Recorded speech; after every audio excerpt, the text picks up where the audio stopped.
श्री सत्यनारायण व्रत कथा। पहला अध्याय। एक समय नैमिष नारायण तीर्थ में शौनकादि 88,000 ऋषियों ने श्री सूत जी से पूछा, हे प्रभु, इस कलयुग में वेद विद्या रहित मनुष्यों को प्रभु भक्ति किस प्रकार मिलेगी तथा उनका उद्धार कैसे होगा। इसलिए हे मुनि श्रेष्ठ, कोई ऐसा तप कहिए जिससे थोड़े समय में पुण्य प्राप्त हुए तथा मन वांछित फल मिले। वह कथा सुनने की हमारी इच्छा है। सर्वशास्त्र ज्ञाता श्री सूत जी बोले, हे वैष्णव में पूजे, आप सबने प्राणियों के हित की बात पूछी है। अब मैं उस श्रेष्ठ व्रत को आप लोगों से कहूँगा जिस व्रत को नारद जी ने लक्ष्मी नारायण से पूछा था और लक्ष्मीपति ने मुनि श्रेष्ठ नारद से कहा था। सो ध्यान से सुनो। एक समय योगी राज नारद जी दूसरों के हित की इच्छा से अनेक लोकों में घूमते हुए मृत्यु लोक में आ पहुँचे। यहाँ अनेक योनियों में जन्मे हुए प्राय सभी मनुष्यों को अपने कर्मों द्वारा अनेकों दुखों से पीड़ित देखकर सोचा कि किस यत्न के करने से निश्चय ही प्राणियों के दुखों का नाश हो सकेगा। ऐसा मन में सोचकर विष्णु लोक को गए। वहाँ श्वेत वर्ण और 4 भुजाओं वाले देवों के ईश नारायण को देखकर, जिनके हाथों में शंख चक्र गदा और पद्म थे तथा वरमाला पहने थे, स्तुति करने लगे। हे भगवान, आप अत्यंत शक्ति से संपन्न हैं। मन तथा वाणी भी आपको नहीं पा सकती। आपका आदि मध्य अंत नहीं है। निर्गुण स्वरूप सृष्टि के आदिभूति व भक्तों के दुखों को नष्ट करने वाले हो। आपको मेरा नमस्कार है। नारद जी से इस प्रकार की स्तुति सुनकर विष्णु भगवान बोले, हे मुनि श्रेष्ठ, आपके मन में क्या है? आपका किस काम के लिए आगमन हुआ है? निसंकोच कहो। तब नारद मुनि बोले, मृत्यु लोक में सब मनुष्य जो अनेक योनियों में पैदा हुए हैं, अपने अपने कर्मों के द्वारा अनेक प्रकार के दुखों से दुखी हो रहे हैं। हे नाथ, मुझ पर दया रखते हो तो बतलाइए कि उन मनुष्यों के सब दुख थोड़े से प्रयत्न से ही कैसे दूर हो सकते हैं। श्री भगवान जी बोले, हे नारद, मनुष्यों की भलाई के लिए तुमने बहुत अच्छी बात पूछी है। जिस काम को करने से मनुष्य मुंह से छूट जाता है वह मैं कहता हूँ। सुनो, बहुत पुण्य देने वाला स्वर्ग तथा मृत्यु लोक दोनों में दुर्लभ एक उत्तम व्रत है। आज मैं प्रेमवश होकर तुमसे कहता हूँ, सत्यनारायण का यह व्रत अच्छी तरह विधि पूर्वक करके मनुष्य आयु पर्यंत यहाँ सुख भोग कर मरने पर मोक्ष को प्राप्त होता है। श्री भगवान जी के वचन सुनकर नारद मुनि बोले कि उस व्रत का फल क्या है, क्या विधान है और किसने यह व्रत किया है और किस दिन यह व्रत करना चाहिए, विस्तार से कहिए। भगवान बोले, दुख शोक आदि को दूर करने वाला, धन धान्य को बढ़ाने वाला, सौभाग्य तथा संतान को देने वाला यह व्रत सब स्थानों पर विजयी करने वाला है। श्रद्धा और भक्ति के साथ किसी भी दिन मनुष्य श्री सत्यनारायण की शाम के समय ब्राह्मणों और बंधुओं के साथ धर्म परायण होकर पूजा करे। भक्ति भाव से नैवेद्य, केले का फल, घी, दूध और गेहूं का चूर्ण समाया लेवे। गेहूं के भाव में साठी का चूर्ण, शक्कर तथा गुड़ ले तथा सब भक्षण योग्य पदार्थ जमा करा के भगवान को अर्पण कर देवे तथा बंधुओं सहित ब्राह्मणों को भोजन करावे। तत्पश्चात स्वयं भोजन करे। नृत्य गीत आदि का आचरण कर सत्यनारायण भगवान का स्मरण करता हुआ समय व्यतीत करा। इस तरह व्रत करने पर मनुष्यों की इच्छा निश्चय पूरी होती है। विशेषकर कली काल में भूमि पर यही मोक्ष का सरल उपाय है। वो सत्यनारायण भगवान की जय।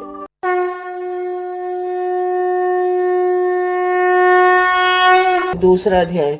सूत जी बोले, हे ऋषियों, जिसने पहले समय में इस व्रत को किया है उसका इतिहास कहता हूँ। ध्यान से सुनो। सुंदर कुशीपुरी नगरी में एक अत्यंत निर्धन ब्राह्मण रहता था।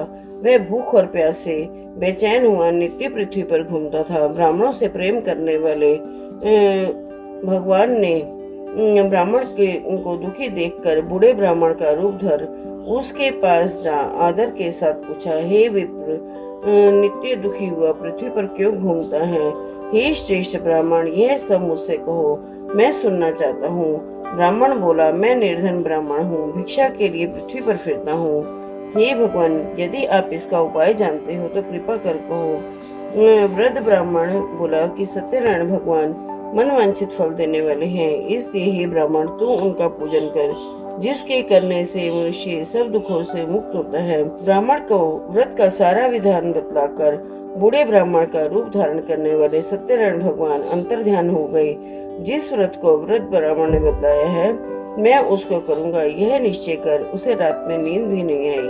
वह सवेरे उठ सत्यनारायण के व्रत का निश्चय कर भिक्षा के लिए चला। उस दिन उसको भिक्षा में बहुत धन मिला, जिससे बंधु बांधवों के साथ उसने सत्यनारायण का व्रत किया। इसके करने से वह ब्राह्मण सब दुखों से छूटकर अनेक प्रकार की संपत्तियों से युक्त हुआ। उस समय से वह ब्राह्मण हर मास व्रत करने लगा। इस तरह सत्यनारायण भगवान के व्रत को जो कोई करेगा वह सब पापों से छूटकर मोक्ष को प्राप्त होगा। आगे जो पृथ्वी पर सत्यनारायण का व्रत करेगा वह मनुष्य सब दुखों से छूट जाएगा। इस तरह नारद जी ने नारायण का कहा हुआ यह व्रत मैंने तुमसे कहा। हे विप्रो, अब और क्या कहूँ। ऋषि बोले, हे मुनीश्वर, संसार में इस ब्राह्मण से सुनकर किस किसने इस व्रत को किया है वह हम सब सुनना चाहते हैं। इसके लिए हमारे मन में श्रद्धा है। सूत जी बोले, हे मुनियों, जिस जिसने इस व्रत को किया है वह सब सुनो। एक समय ब्राह्मण धन और ऐश्वर्य के अनुसार बंधु बांधवों के साथ व्रत करने को तैयार हुआ। उसी समय एक लकड़ी बेचने वाला बूढ़ा आदमी आया और बाहर लकड़ियों को रखकर ब्राह्मण के मकान में गया। प्यास से दुखी लकड़हारा उनको व्रत करते देखकर ब्राह्मण को नमस्कार कर कहने लगा कि यह आप क्या कर रहे हैं और इसके करने की क्या फल मिलता है, कृपा करके मुझसे कहो। ब्राह्मण ने कहा, सब मनोकामनाओं को पूरा करने वाला यह सत्यनारायण भगवान का व्रत है। इसकी ही कृपा से मेरे यहाँ धन धान्य आदि की वृद्धि हुई है। ब्राह्मण ने से इस व्रत के बारे में जानकर लकड़हारा बहुत प्रसन्न हुआ। चरणामत ले प्रसाद खाने के बाद अपने घर को गया। लकड़हारे ने अपने मन में इस प्रकार का संकल्प किया कि आज ग्राम में लकड़ी बेचने से जो धन मिलेगा उसी से सत्यनारायण देव का उत्तम व्रत करूंगा। यह मन में विचार कर वह बूढ़ा आदमी लकड़ियां अपने सिर पर रखकर जिस नगर में धनवान लोग रहते थे वह ऐसे सुंदर नगर में गया। उस रोज वहां पर उसे उन लकड़ियों का दाम पहले दिनों से चौगुना मिला। तब वह बूढ़ा लकड़हारा दाम ले और अति प्रसन्न होकर पक्के केले की फली, शक्कर, घी, दूध, दही और गेहूं का चूर्ण इत्यादि सत्यनारायण भगवान के व्रत की कुछ सामग्रियों को लेकर अपने घर गया। फिर उसने अपने भाइयों को बुलाकर विधि के साथ भगवान का पूजन और व्रत करा। उस व्रत के प्रभाव से वह बूढ़ा लकड़हारा धन पुत्र आदि से युक्त हुआ और संसार के समस्त सुख भोग कर वैकुंठ को चला गया। वो सत्यनारायण भगवान की जय।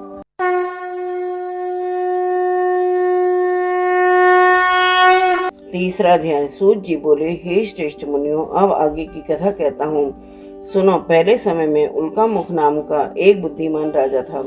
वह सत्यवक्ता और जितेंद्र था। प्रतिदिन देव स्थानों पर जाता तथा गरीबों को धन देकर उनके कष्ट दूर करता। उसकी पत्नी कमल के समान मुख वाली और सती साध्वी थी। भद्रशिला नदी के तट पर उन दोनों ने श्री सत्यनारायण का व्रत किया।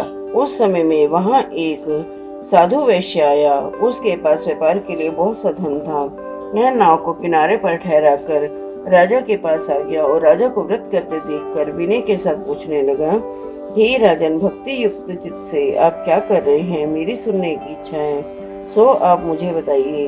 राजा बोला, हे साधु, अपने बंधु बांधवों के साथ पुत्र आदि की प्राप्ति के लिए महाशक्तिवान सत्यनारायण भगवान का व्रत और पूजन किया जा रहा है। राजा के वचन सुनकर साधु आदर से बोला, हे राजन, मुझसे इसका सब विधान कहो। मैं भी आपके कथनानुसार इस व्रत को करूंगा। मेरी भी कोई संतान नहीं है और इससे निश्चय ही होगी। राजा से सब विधान सुन व्यापार से निवृत्त हो वह आनंद के साथ घर गया। साधु ने अपनी स्त्री से संतान देने वाले उस व्रत का समाचार सुनाया और कहा कि जब मेरी संतान होगी तब मैं इस व्रत को करूंगा। साधु ने ऐसे वचन अपनी स्त्री लीलावती से कहे। एक दिन उसकी स्त्री लीलावती पति के साथ आनंदित हो संसारिक धर्म में प्रवृत्त होकर सत्यनारायण भगवान की कृपा से गर्भवती हो गई तथा 10वें महीने में उसकी एक सुंदर कन्या का जन्म हुआ। दिनों दिन वह इस तरह बढ़ने लगी जैसे शुक्ल पक्ष का चंद्रमा बढ़ता है। कन्या का नाम कलावती रखा गया।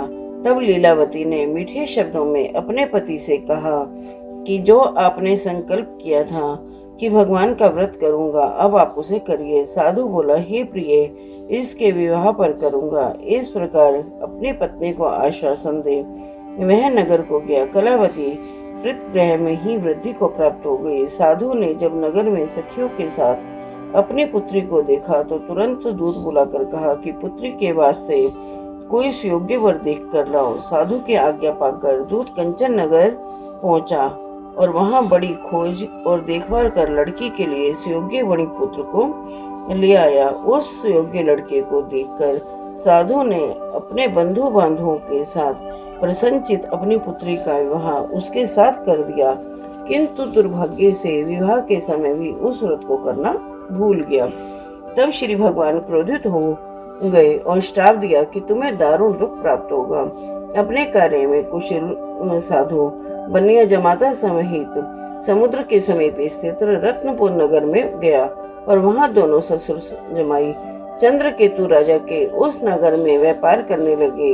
एक रोज भगवान सत्यनारायण की माया से प्रेरित कोई चोर राजा का धन चुराकर भागा जा रहा था, किंतु राजा के दूतों को आता देखकर चोर ने घबराकर भागते हुए राजा के धन को वहीं चुपचाप रख दिया जहां वो ससुर जमाई ठहरे हुए थे। जब दूतों ने उस साधु के वैश्य के पास राजा के धन को रखा देखा तो वे दोनों को बांधकर ले गए और प्रसन्नता से दौड़ते हुए राजा के समीप जाकर बोले, यह दो चोर हम पकड़ कर लाए हैं, देख कर आज्ञा दें। तब राजा की आज्ञा से उनको कठोर कारावास में डाल दिया और उनका सब धन छीन लिया। सत्यनारायण भगवान के श्राप के द्वारा उनकी पत्नी भी घर पर बहुत दुखी हुई और घर पर जो धन रखा था चोर चुरा कर ले गए। शारीरिक व मानसिक पीड़ा तथा भूख प्यास से अति दुखित हो अन्न की चिंता में कलावती एक ब्राह्मण के घर गई। वहां उसने सत्यनारायण भगवान का व्रत होते देखा, फिर कथा सुनी और प्रसाद ग्रहण कर रात को घर आई। माता ने कलावती से कहा कि हे पुत्री, अब तक कहाँ रही, वह तेरे मन में क्या है? कलावती बोले, हे माता, मैंने एक ब्राह्मण के घर श्री सत्यनारायण भगवान का व्रत देखा है। कन्या के वचन सुनकर लीलावती भगवान के पूजन की तैयारी करने लगी। लीलावती ने परिवार और बंधुओं सहित श्री सत्यनारायण भगवान का पूजन और व्रत किया और वर मांगा कि मेरे पति व दामाद शीघ्र आ जाएं।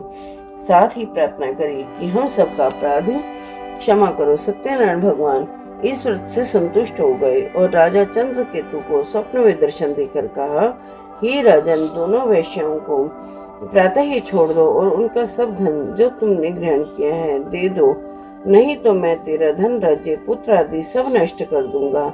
राजा से ऐसे वचन कहकर भगवान अंतर ध्यान हो गए। प्रातः काल राजा चंद्रकेतु ने सभा में अपना स्वप्न सुनाया। फिर दोनों वणिक पुत्रों को कैद से मुक्त कर सभा में बुलाया। दोनों ने आते ही राजा को नमस्कार किया। राजा मीठे वचनों से बोले, हे महानुभावों, भावी वेश ऐसा कठिन दुख प्राप्त हुआ, अब तुम्हें कोई भय नहीं। ऐसा कहकर राजा ने उनको नए नए वस्त्र और आभूषण पहनाए और उनका जितना धन लिया था उससे दूना धन देकर आदर सहित विदा किया। दोनों वैश्य अपने घर को चल दिए। बोल सत्यनारायण भगवान की जय।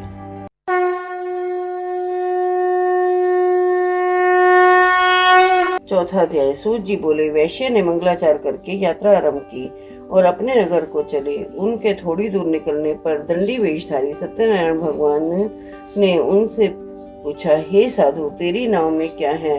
अभिमानी वणिक हंसता हुआ बोला, हे दंडी, आप क्यों पूछते हो? क्या धन लेने की इच्छा है? मेरी नाव में तो बेल और पत्ते भरे हैं। वैश्य का कठोर वचन सुनकर भगवान ने कहा, तुम्हारा वचन सत्य हो। दंडी ऐसा कहकर वहां से दूर चले गए और कुछ दूर जाकर समुद्र के किनारे बैठ गए। दंडी के जाने पर वैश्य ने नित्य क्रिया करने के बाद नाव को ऊंची उठी देखकर अचंभा किया और नाव में बेल पत्ते आदि देखकर मूर्छित होकर जमीन पर गिर पड़े। फिर मूर्छा खुलने पर अत्यंत शोक प्रकट करने लगे। तब उसका दामाद बोला कि आप शोक न करें, यह दंडी का श्राप है, अतः हमें उनकी शरण में चलना चाहिए। तभी हमारी मनोकामना पूरी होगी। दामाद के वचन सुन वह दंडी के पास पहुंचा और अत्यंत भक्ति भाव से नमस्कार करके बोला कि मैंने जो आपसे असत्य वचन कहे थे उनको क्षमा करो। ऐसा कहकर महाशोकातुर होकर रोने लगा। तब दंडी भगवान बोला, हे वणिक पुत्र, मेरी आज्ञा से बार बार तुम्हें दुख प्राप्त हुआ है, तू मेरी पूजा से विमुख हुआ। साधु बोला, हे भगवान, आपकी माया से मोहित ब्रह्मा आदि भी आपके रूप को नहीं जानते, तब मैं अज्ञानी कैसे जान सकता हूँ। आप प्रसन्न होइए, मैं सामर्थ्य के अनुसार आपकी पूजा करूंगा। मेरी रक्षा करो और पहले के समान नौका में धन भर दो। उसके भक्ति युक्त वचन सुनकर भगवान प्रसन्न हो उसको इच्छा अनुसार वर देकर अंतर ध्यान हो गए। तब उन्होंने नाव पर आकर देखा कि नाव धन से परिपूर्ण है।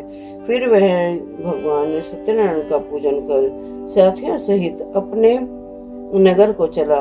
अब अपने नगर के निकट पहुंचा, तब दूत को घर भेजा। दूत ने साधु के घर जाकर उसकी स्त्री को नमस्कार कर कहा कि हे साधु, अपने दामाद सहित इस नगर के समीप आ गए हैं। ऐसा वचन सुनकर साधु की स्त्री ने बड़े हर्ष के साथ सत्यदेव का पूजन कर पुत्री से कहा कि मैं अपने पति के दर्शन को जाती हूँ, तू कार्य पूर्ण कर शीघ्र आ। माता के ऐसे वचन सुनकर कलावती प्रसाद छोड़कर पति के पास गई। प्रसाद की अवज्ञा के कारण सत्यदेव ने रुष्ट हो उसके पति को पानी में डुबो दिया। कलावती अपने पति को ना देखकर रोती हुई जमीन पर गिर गई।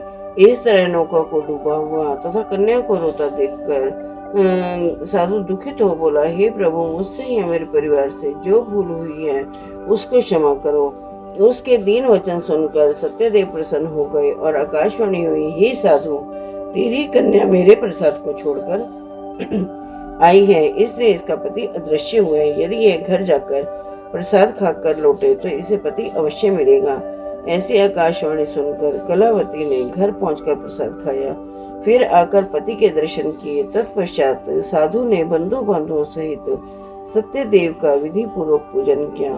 उस दिन से वह पूर्णिमा को सत्यनारायण का पूजन करने लगा। फिर इस लोक का सुख भोग कर अंत में स्वर्ग लोक हो गया। वो सत्यनारायण भगवान की जय।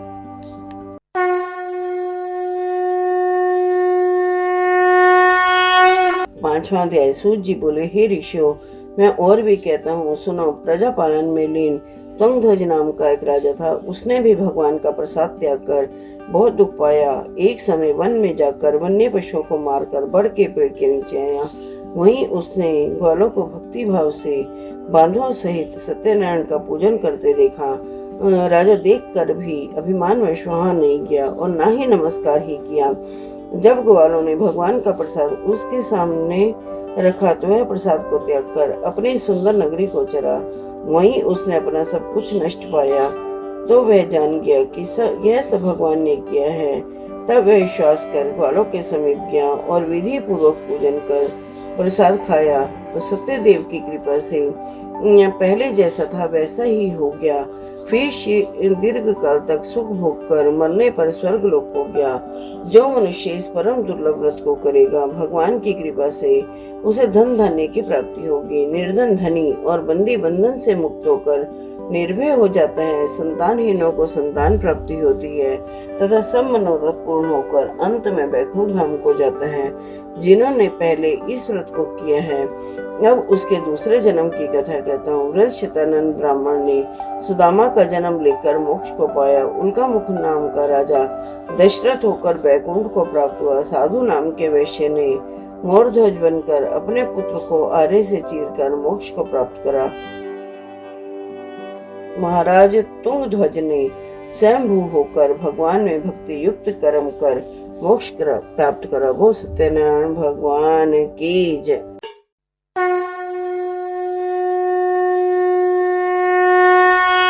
सत्यनारायण भगवान जी की आरती। जय लक्ष्मी रमणा स्वामी, जय लक्ष्मी रमणा। सत्यनारायण स्वामी जनपातक हरणा। जय लक्ष्मी रमणा। रतन जड़ित सिंहासन अद्भुत छवि राजे। नारद करत निरंतर घंटा ध्वनि बाजे। जय लक्ष्मी रमणा। प्रकट भय कलि कारण द्विज को दर्श दियो। बूढ़ो ब्राह्मण बन के कंचन महल कियो, जय लक्ष्मी रमणा। दुर्बल भील कराले जिन पर कृपा करी, चंद्रचूड़िक राजा तिनकी विपत्ति हरि। ओम जय लक्ष्मी रमणा। वैश्य मनोरथ पायो श्रद्धा तज दीनी, सो फल भोग्यो प्रभु जी फेर स्तुति कीनी। ओम जय लक्ष्मी रमणा। भाव भक्ति के कारण छिन छिन रूप धर्यो, श्रद्धा धारण कीनी तिनके काज सरयो। ओम जय लक्ष्मी रमणा। ग्वाल बाल संग राजा वन में भक्ति करी, मनवांछित फल दीनो दीन दयाल हरि। जय लक्ष्मी रमणा। चढ़त प्रसाद सवायो कंदली फल मेवा, धूप दीप तुलसी से राजी सत देवा। जय लक्ष्मी रमणा। श्री सत्यनारायण जी की आरती जो कोई नर गावे, कहते शिवानंद स्वामी हरि हरि स्वामी मनवांछित फल पावे। ओम जय लक्ष्मी रमणा। बोलो सत्यनारायण भगवान की जय।